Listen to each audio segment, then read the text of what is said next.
loss of freedom and trauma forced on the people of Ukraine has led to a global outcry against Russia. Citizens of several nations, including Russians, took to the streets, staging protests in solidarity with the Ukrainians, demanding no war. Here's a report. From Beirut to Berlin to New York City, protesters came out in droves to express condemnation of Russia's all-out invasion of Ukraine, the biggest attack on a European state since World War II. Stop the war, stop bombing Ukraine, stop Putin, were the messages coming from demonstrators in Beirut on Thursday. One Lebanese Ukrainian said he came out in solidarity with what he called his brothers and sisters in Ukraine. Today we are next to the Russian embassy. I don't know if we can still call it Russia because it's a dictatorship country. It's the renewal of Nazism in Europe. In Madrid, a protester outside the Russian embassy held a sign showing Putin with a bloody handprint on his face. Spanish actor Javier Bardem joined the demonstrators. I'm here to demonstrate my condemnation of the Russian Federation's warlike actions against Ukraine. But above all, to the concern over the wave of refugees this could generate as a consequence of this invasion. After Russian President Vladimir Putin on Thursday declared war in a televised address, explosions and gunfire were heard in Kyiv. Missiles rained down on Ukrainian targets, and authorities reported columns of troops pouring across Ukraine's borders.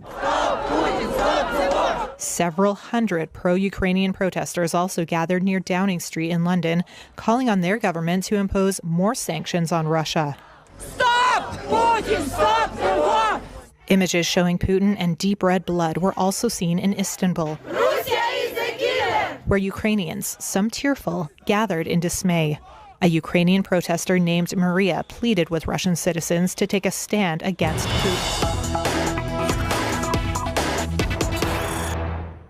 And I'm taking you straight across now to the Mariupol railway station in Ukraine. Mariupol is a city that is under attack. It has been shelled since yesterday. Gaurav Sawant is with us early this morning from Mariupol. He's getting on a train to get to Kyiv, where there's even more, damage being caused by Russian forces. Gaurav, what's the update right now? Mariupol is under siege. It's also being attacked. You're about to get on a train to get to Kyiv. What's the current situation? Shiv, the situation is pretty precarious where we are at this point of time.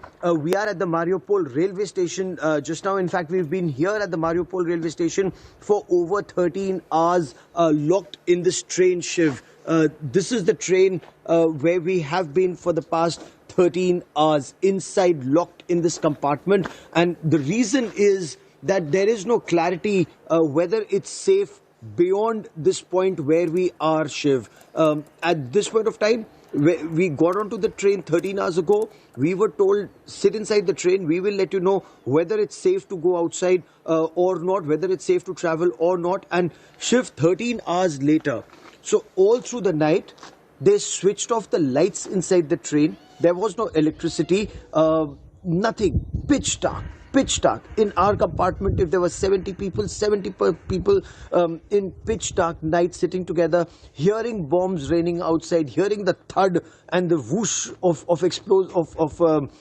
rockets and projectiles outside, and nothing inside. So that's the situation at this point of time. And early this morning, when we woke up, we still have no clarity whether the train is moving forward or not. And for the simple reason that nobody knows what's happening ahead. There is no clarity. There is no clarity from the police. There is no clarity from the army. This is war. And in this situation, they only have to ask the next station, are you safe? If the next station says, yes, we are safe, the train will move forward. Shiv, the situation was last night, the next station said they weren't clear if they were safe or not. And there are a lot of rumors flying thick and fast. Unless there is clarity, to the next station, and then to Kyiv, which is 14 hours away from where we are in the eastern end of Ukraine and Mariupol, the first place of the Russian assault. It remains to be seen whether we will be able to get to Kyiv in 14 hours from now, because 13 of those 14 hours, and in the first 13 hours, we've just been locked up in the train at the railway station, Shiv. Gaurav, we've seen very, very disturbing images of, once again, the night sky being lit up by explosions, rocket attacks, missile attacks in the capital city of Kyiv. We've seen images from the Donetsk area as well of pretty heavy shelling, not very far from where you are, in fact. We've also seen images of the war machine in motion. A huge stream of vehicles, armored vehicles, tanks, utility, military transports on the road. It appears, correct me if I'm wrong, what are you hearing from your network, Gaurav, that the war machine is actually speeding up? Many more troops and equipment are actually rolling into Ukraine at this time. The reason I'm asking you is because there's a lot of misinformation out there, so I want to know what you're hearing on the ground. So what we hear from local contacts and journalists and other people here on ground is that there has been massive intensification in the operations in the past 24 hours. Since yesterday afternoon, since the time that Russian tanks had reached the outskirts of Kyiv, the intensification started, and that intensification now is not restricted just to at Kyiv, but across multiple strongholds of the Ukrainian military. Yeah. They are being taken down systematically according to the information that we are getting, wherever there may be pockets of resistance. And Mariupol, Donetsk, this entire Donbass region is where the Ukrainian army is very well entrenched. This is the belt that they've been fighting the Russians for the past, since 2014. They have their anti-aircraft machinery here. They have their tanks. They have their armored personnel carriers, and they had additional troops move in because this was the axis that they thought that the attack would come in, which perhaps led to some of the other flanks being a little more vulnerable, whether that was the Belarus to Kyiv route or the sea route towards Kyiv, and that is where the Russian thrust came in. But a major part of the Russian thrust, as can be seen in Ankit Kumar's report in satellite imagery, is an indicator that the Russian thrust, the real thrust, is only set to come now. And this is where the intensification has started. It's going to get a lot more complex and God forbid, a lot more bloodier in the hours and days ahead, Shiv. Gaurav, interestingly, amazingly, all through the bombardment that's happening, the rolling of this military machine, you've got President Zelensky, who put out that video yesterday calling upon Ukrainians to fight and that they will fight to the last breath. You've got the Russian side saying that we are prepared to speak if you lay down your arms. Is there any indication whatsoever that the war machine may slow down and there still could be a diplomatic resolution? Because every input, every image coming out suggests that's just wishful thinking right now.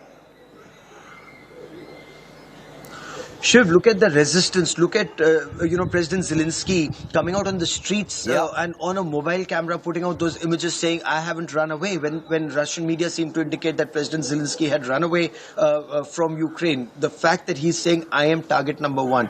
I am going to be killed first and then his family is going to be killed. He's saying, I am staying put to fight. He's rallying the Ukrainians around him so that they don't give up. Given the surge, the mighty surge that is happening. And Shiv, this is actual shock and awe in terms of the kind of weaponry that's been used by the Russians in this area. While systematically the Russians are, at least their media is saying that they are not targeting civilian areas. They're only going in for military targets. In the civilian area that we were in, we were very safe. But close to that, where the airfield was or where the military installations were, they were being targeted. And even when you report, you're told do not go very close to a military installation because that's very vulnerable. Day one, we were reporting, we went right up to the trenches of the Ukrainian army. We saw them deployed there. We saw all their weapon system. But day two, they did not permit us to come there because that is where pitched battles had started. Unlike the Kargil war that we were covering, and we were right next to those booming artillery guns, the 155mm howitzers, and the troops who are going forward. Here they have a line and you cannot cross that line. Any person, they've got martial law in place, they've got curfew in place. You cross that line and you are immediately taken into custody. Like several journalists here, I'm told they've been taken into custody and been put behind bars only as a deterrence that nobody should cross the curfew line set by the police and the army here. And they're very particular in border areas. Here, when you look all around Shiv, This is the same scene for the past 13 and a half hours. People, they're just waiting for one word. Fortunately, communication network is still up, and that's the biggest asset, that people are able to communicate with their loved ones and communicate with them, telling them about their whereabouts, their safety, whatever is happening, and at least able to reassure them. Yes. Massive stocking up taking place. Like even on the train that we are on, there are people who are taking big bottles of water, and many of those bottles of water and food to whatever villages they are going to.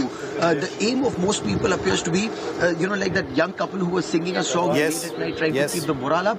Their aim was to get to Kyiv, and from Kyiv get to the Polish border and get into Poland. So people think that things are only set to go from bad to worse, and they want to get out of this country now.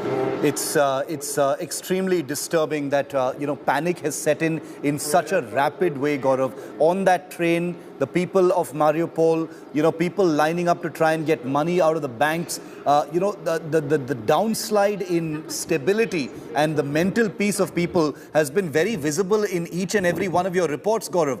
I cannot even imagine what it must be like standing there and listening to those voices, because when you arrived in Mariupol a few days ago, Gaurav, everyone was smiling, people were happy, they were going about their normal lives. Now they are haunted. I can see the haunted look in their eyes, and they really are wondering about the safety of their families. What's that like with the same people that you've been over the last few days? You're absolutely right, Triv. The downslide has been really sharp. The decline has been very steep, and people are extremely tense. They are on edge. Earlier, they would smile, they would talk to you, they would try to explain things to you, even though there's a huge communication gap in terms of they don't speak Ukrainian, they don't speak Russian, or they don't speak English. They speak Russian or Ukrainian, earlier they would wait. You would put words in you would type in English and then translate into their language, show it to them, and they would then type back and translate and show it to you. So there'd be a smile, you talk, and you'd get some information. Yeah. Now people are just rushing past you. They're rushing past you with big bags in their hands, and they just want to get indoors. So that is what is happening at this point of time, Shiv. That is the nervousness that is set into this city. So for example, yesterday, now look at this compartment. Yesterday we were locked up exactly like this. The seats in, gates locked, people locked inside. That is what happened yesterday, and for 13 hours we just remained locked inside a compartment, and the lights were switched off, and the curtains drawn, so that there would be no light reflecting, because they said, so how are they communicating? They communicate like this, doom, doom, doom. That's the way they say. And so if Russian aircraft come or artillery comes and they bomb you, they'll see lights. You switch on your mobile phone and they say, no, switch off your mobile, switch off your mobile. If the conductor doesn't do that, fellow passengers do that. So in midst of all of that, the effort was to keep everybody's morale up, sing a few songs. That happened for a couple of hours, but after that, it was like just the still of the night and silence and nothing else, Shiv. Gaurav, you're about to get onto a train. There is no clarity on when this train will start to move. It's a long 14-hour journey in the northwest direction towards Kyiv. I want to know, the entire path that you're going to take. This is my last question, because I know you need to charge your batteries. There's no electricity there as well, Gaurav. But I need to ask you this. On the road from, on the tracks from Mariupol all the way to Kyiv, there are a lot of places where there's fighting happening. Have you planned for that? Shiv, that's the trouble. That's the trouble why this train hasn't been able to leave, because en route also there's fighting. And Shiv, as you and I speak, you can hear these guns, you can hear the artillery shells landing even now. Through the night it was intense, but even during the day it is happening now. And earlier we would be taken aback. Oh my God, there's a shell landed. How far has it landed? How close is it? But now it's almost like it's become a little routine that shells are falling somewhere behind you. And you only try to figure out that, okay, how far would it be when you go and cover the scene of that of that disaster. No, you're absolutely right, Shiv, and that's the reason why these trains haven't been able to leave for 13 and a half hours, because we still do not know what's happening up ahead. In 3 pockets we are told there's massive resistance, or we are told that there is some action. They do not even know if the tracks are safe all the way up to Kyiv. The train that left the previous day has only about reached, according to the ticket conductor, and this is again we've got something to translation, that it only managed to reach near Kyiv and not Kyiv. So that is why if there is no clarity, they will tell us that we cannot take you to Kyiv, then we stay put at Mariupol, or the train goes only till the point that it's able to go to Kyiv.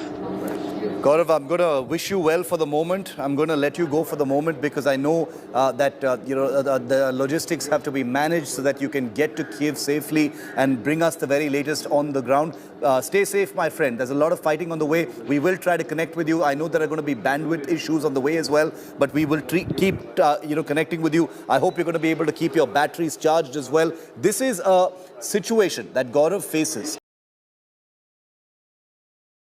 for the safety of the world's largest operational aircraft that is stationed at that airbase. The AN-225 Mriya, the 6-engine giant aircraft you see on your screen, there's only one specimen of this aircraft that has ever been built. It is an icon of aviation. It is used by companies and countries around the world for outsized cargo. This aircraft is based at the Hostomel Air Base just north of Kyiv, which has now been taken over by the Russian military. It is an aircraft that is regarded as irreplaceable and has become a major hot topic in aviation and military circles. The maker of the aircraft, Antonov, has tweeted saying that they have no idea about the safety of this giant plane, only one of its kind in existence which has ever been manufactured, and it cannot be lost.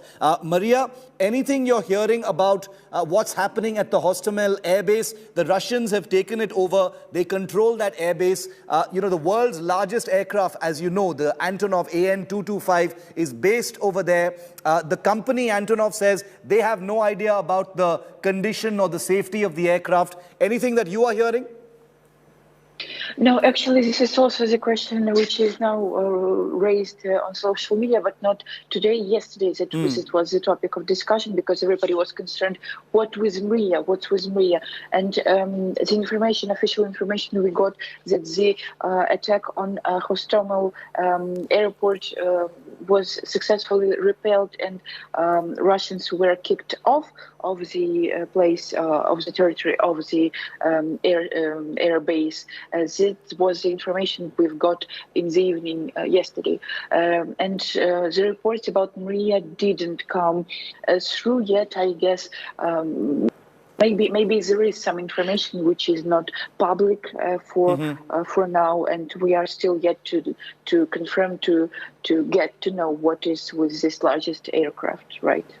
Thanks very much, Maria. Please stay safe. We'll keep coming back to you, my friend, and I hope we can speak to you again in a short while from now. But these images from the Hostomel Air Base just north of Kyiv, have led to a widespread concern. The loss of life is the primary concern. The loss of, property, destruction of property is another big concern. And at the end of all of that, the world's largest aircraft, not many people may know, not many of my viewers may know that the AN-225, only one of this kind has ever been manufactured and is in existence. It's a giant aircraft. It's a 6-engine heavy lift transport aircraft that's used, to ferry outsized cargo, and is an aircraft that can be hired by countries and companies for that kind of thing. So this aircraft is under threat now, says Ukraine, with the Russians having taken over the airbase where it is currently stationed. Now, India today has been relentlessly tracking what's happening in the war zone. We have the only reporters that are in the impact zone, not just standing on some random road, because we believe war reporting means first-hand witnessing what's really happening. Maria Pyrosenko, who spoke to us about the ever-volatile situation in Kyiv, who you just heard her, she also stepped out of a bomb shelter a little while earlier to speak to us. Here's what she told me.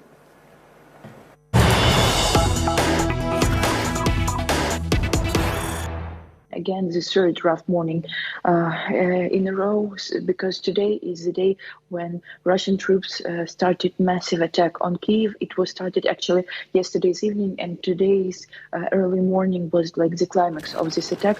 They tried to target military bases, military units all over the city, not in the city center, but close to the city center. So the videos we have been seeing online are the videos of Russian troops, Russian military equipment defeated by the Ukrainian army at Beresteyska Street, Beresteyska metro station, close to Beresteyska metro station. So it's several, kind of 10 kilometers from the city center.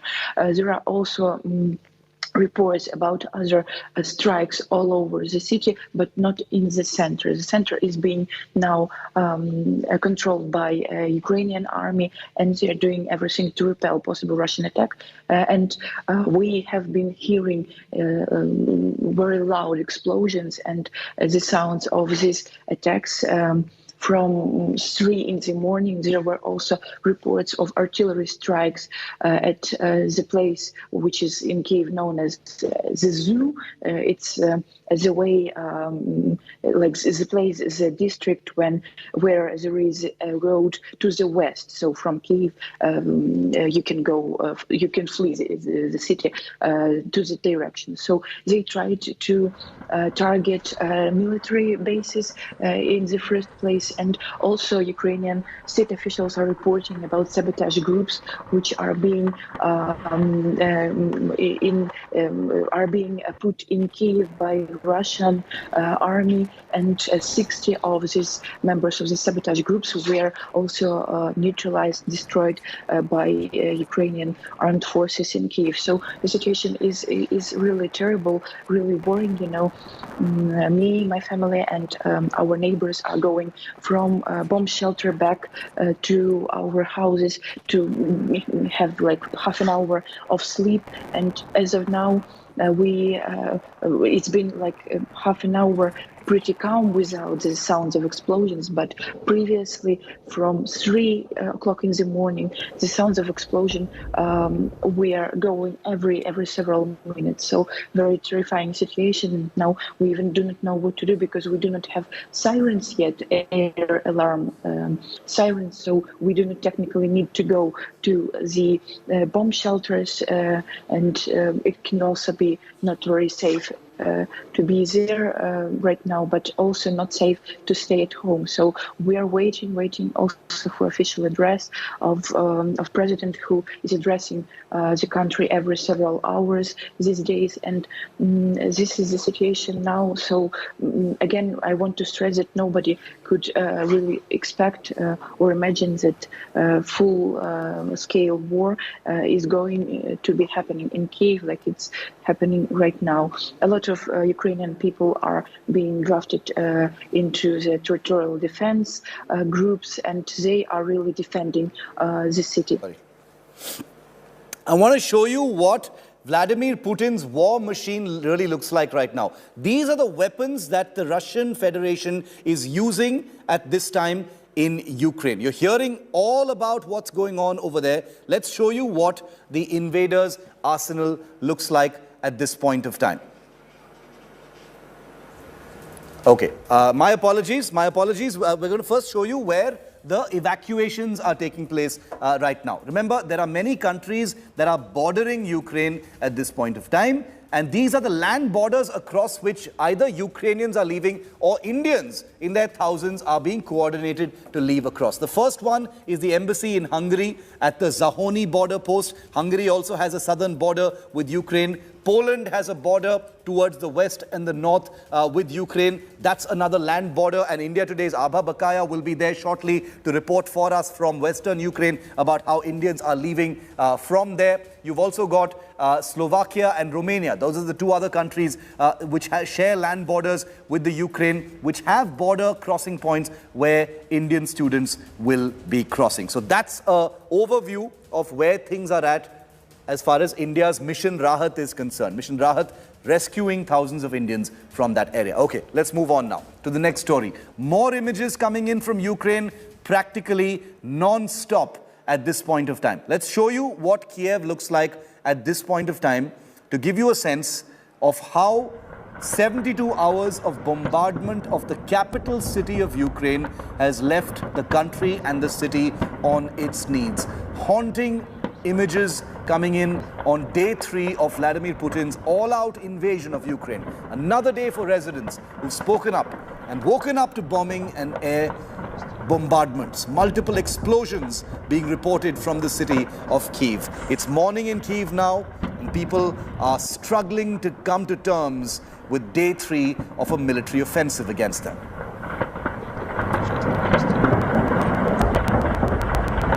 We're taking a very quick break. We're back with much more on this. Don't go anywhere. India Today's frontline coverage of the Ukraine crisis continues on the other side. Stay with us.